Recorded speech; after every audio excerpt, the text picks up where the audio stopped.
ಕೋಡಿ ಮಠದ ಶ್ರೀಗಳು ರಾಜಕೀಯದ ಬಗ್ಗೆ ನುಡಿದ ಭವಿಷ್ಯಗಳಲ್ಲಿ ಬಹುತೇಕ ನಿಜವಾಗಿವೆ. ರಾಜ್ಯದಲ್ಲಿ ರಾಜಕೀಯ ಅಸ್ಥಿರತೆ ಇನ್ನೂವರೆಗೂ ಮುಂದುವರೆದಿದೆ.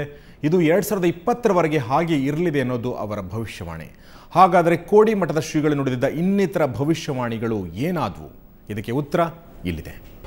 ಕೋಡಿ ಶ್ರೀಗಳ ಭವಿಷ್ಯ. ಮುಖ್ಯಮಂತ್ರಿ ಸದಾನಂದ ಗೌಡರು ಡಿಸೆಂಬರ್ 22ರಂದು ನಡೆಯೋ ವಿಧಾನ ಪರಿಷತ್ ಚುನಾವಣೆಯಲ್ಲಿ ಜಯಗಳಿಸೋದಕ್ಕೆ ಯಾವುದೇ ತೊಂದರೆ ಇಲ್ಲ. ಆದರೆ ಮುಂಬರುವ ದಿನಗಳಲ್ಲಿ ರಾಜಕೀಯ ಸಂಕಷ್ಟಗಳನ್ನ ಅವರು ಎದುರಿಸಬೇಕಾಗುತ್ತದೆ.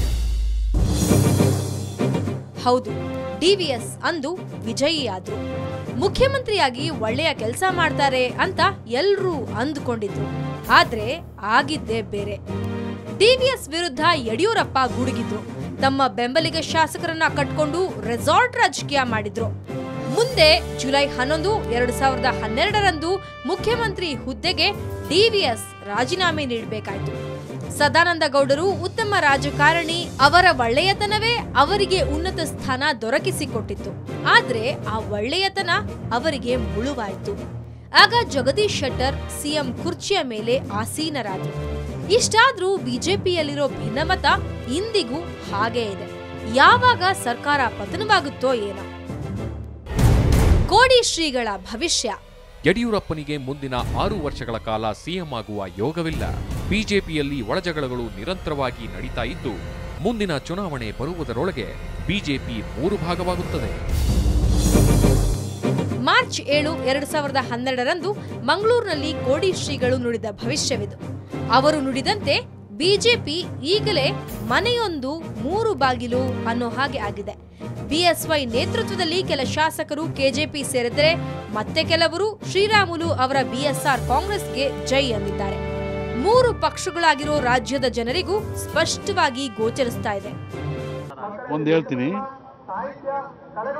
ತುಂಬಿದ ಕೆರೆಯಲ್ಲಿ ತಾಮ್ರದ ಕೊಡಗಳು ಮುಳುಗ್ಯಾವು, ಆಕಾಶದಲ್ಲಿ ಹಾಲು ಜೇನುಗಳ ಸಿಡಿಗಳು ನಡೆದಾವು, ತಾವರೆಯ ಕೊಳದಲ್ಲಿ ಬಾಳ ಮೀನುಗಳು ಹಾರಾಡ್ಯಾವು.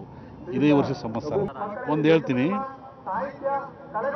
ತುಂಬಿದ ಕೆರೆಯಲ್ಲಿ ತಾಮ್ರದ ಕೊಡಗಳು ಮುಳುಗ್ಯಾವು, ಆಕಾಶದಲ್ಲಿ ಹಾಲು ಜೇನುಗಳ ಸಿಡಿಗಳು ನಡೆದಾವು, ತಾವರೆಯ ಕೊಳದಲ್ಲಿ ಬಾಳ ಮೀನುಗಳು ಹಾರಾಡ್ಯಾವು.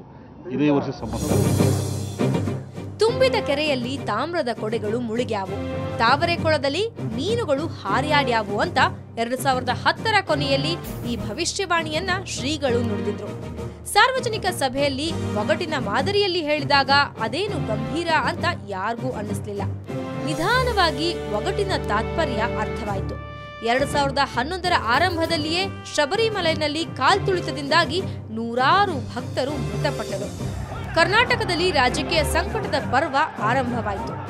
ರಾಜ್ಯದ ಜನರ ಹಿತ ಕಾಪಾಡಬೇಕಾಗಿದ್ದ ಸದನ ರಾಜಕೀಯ ಹಿತಾಸಕ್ತಿಗೆ ಅಂದು ಬಲಿಯಾಯಿತು. ಶಾಸಕ ಗೂಳಿಹಟ್ಟಿ ಶೇಖರ್ ಬಟ್ಟೆ ಹರಿದುಕೊಂಡು ಸದನದಲ್ಲಿ ಮಾಡಿದ ರಾಮಾಯಣ ನಿಮಗೆ ಗೊತ್ತೇ ಇದೆ.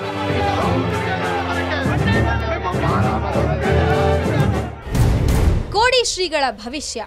ರಾಜ್ಯದಲ್ಲಿ ಮಧ್ಯಂತರ ಚುನಾವಣೆ ನಡೆದು ಅತಂತ್ರ ಸ್ಥಿತಿ ನಿರ್ಮಾಣವಾಗಲಿದೆ.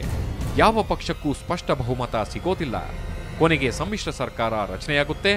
ಆ ಸರ್ಕಾರ ಕೂಡ ಹೆಚ್ಚಿಗೆ ಬಾಳೋದಿಲ್ಲ. ಎಸ್, ಹೀಗಂತ ಹೇಳಿದ್ದು ಕೋಡಿ ಮಠದ ಶ್ರೀಗಳು. ನವೆಂಬರ್ 10, 2011ರಲ್ಲಿ ಈ ಭವಿಷ್ಯವಾಣಿಯನ್ನ ಅವರು ನುಡಿದಿದ್ರು. ಬಿಜೆಪಿ ಸರ್ಕಾರ ಬಂದಾಗಿನಿಂದ ಭಿನ್ನಮತ ಬಂಡಾಯ ಸುದ್ದಿಗಳನ್ನ ಕೇಳಿ ಜನರು ಬೇಸತ್ತು ಹೋಗಿದ್ರು. ಬಿಜೆಪಿಯಲ್ಲಿ 5 ವರ್ಷದ ಅವಧಿಯೊಳಗೆ 3 ಮಂದಿ ಸಿಎಂ ಆದ್ರು. ಇದರ ಹೊರತು ಸರ್ಕಾರ ಹಾಗೆ ಉಳಿದುಕೊಂಡಿದೆ. ಇನ್ನೇನು ಬಿಜೆಪಿ ತನ್ನ ಅಧಿಕಾರಾವಧಿ ಪೂರೈಸಲು 2-3 ತಿಂಗಳು ಬಾಕಿ ಉಳಿದಿದೆ ಅಷ್ಟೇ. ಕೋಡಿ ಶ್ರೀಗಳ ಈ ವಾಣಿ ಮಾತ್ರ ನಿಜವಾಗಲಿಲ್ಲ. ಪ್ರಸಕ್ತ ವರ್ಷ ನಮ್ಮ ರಾಜ್ಯದಲ್ಲಿ ಮಳೆ ಬೆಳೆ ಚೆನ್ನಾಗಾಗುತ್ತಾ? ಸಿಎಂ ಶೆಟ್ಟರ್ ಕುರ್ಚಿ ಉಳಿಯುತ್ತಾ? ಬಜೆಟ್ ಮಂಡಿಸ್ತಾರಾ ಅನ್ನೋದಕ್ಕೆ ಉತ್ತರ ಕೊಡ್ತೀವಿ ಒಂದು ಚಿಕ್ಕ ಬ್ರೇಕ್ನ ನಂತರ.